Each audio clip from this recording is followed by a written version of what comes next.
Today, we're diving into a German children's classic from 1931. Now, on the surface, it seems like a simple story about two friends. But Erich Kästner's Pünktchen and Anton is actually this sharp, surprisingly modern look at society and the kinds of problems we're still grappling with today. Right from the get-go, Kästner tells you exactly what he's all about. He's saying, look, it doesn't matter if this is a literal, factual account. What matters is the emotional truth, the idea that this could have happened. That's what makes a story real. So yeah, that's our starting point. Before we even meet a single character, Kästner uses his introduction to kind of think out loud about storytelling itself and what it is that makes a story feel true to us. And what's really fascinating is where this whole story came from. It wasn't some huge, epic event. Nope. It was a tiny little news clipping, just 20 lines long, that most people probably just skimmed right over. But for Kästner, that was gold. He believed that just like a kid can yell, "Giddy up," at a stick and turn it into a horse, an author can say hocus pocus to a little notice in the paper and turn it into a whole book.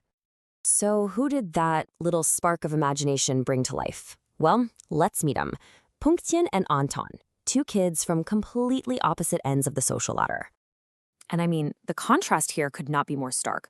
You've got Pünktchen, her real name is Louise, living in this massive 10-room apartment. It's so big, she jokes that she gets hungry again just walking from the dining room to her bedroom. Her dad runs a walking stick factory. And then there's Anton. He lives with his sick mom in a tiny apartment, carrying all these adult responsibilities on his small shoulders. So while Pünktchen is off in her own world, playing these elaborate games, like dressing up her dachshund and pulling him around in a frying pan, Anton is in a tiny kitchen, carefully making scrambled eggs for his mother. Why? Because if he doesn't cook, they just don't eat. He's a kid who's been forced to become an adult way too soon. So how on earth could two kids from such different worlds ever become friends? Well, their connection all starts with a secret, one they both share on a bridge right in the heart of Berlin. And yeah, that really is the central question of the whole book.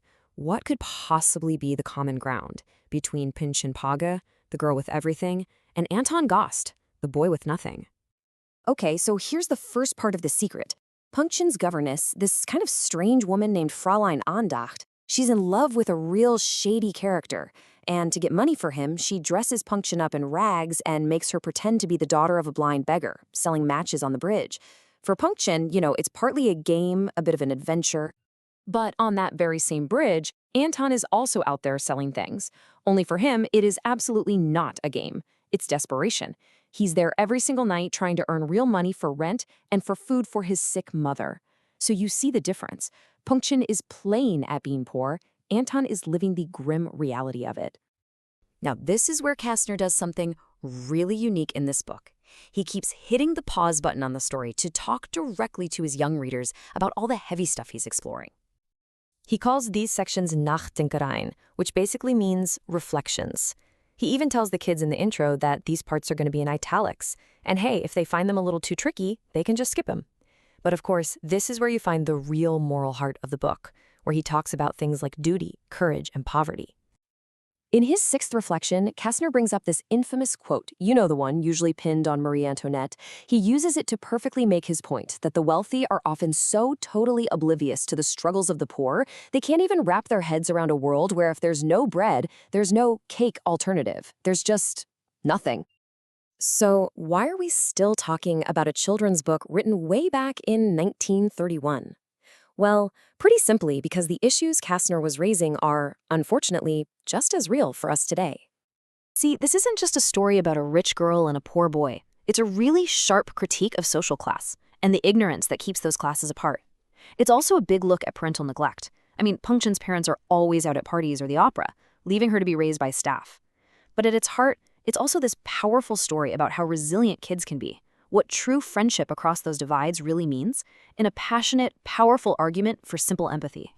And Kästner leaves his readers, and us, with this final, really piercing question. He asks, if rich children grew up actually playing with and truly understanding poor children, would they, as adults, work harder to create a more just world? It was a powerful question back in 1931, and wow, it is absolutely one we are still wrestling with today.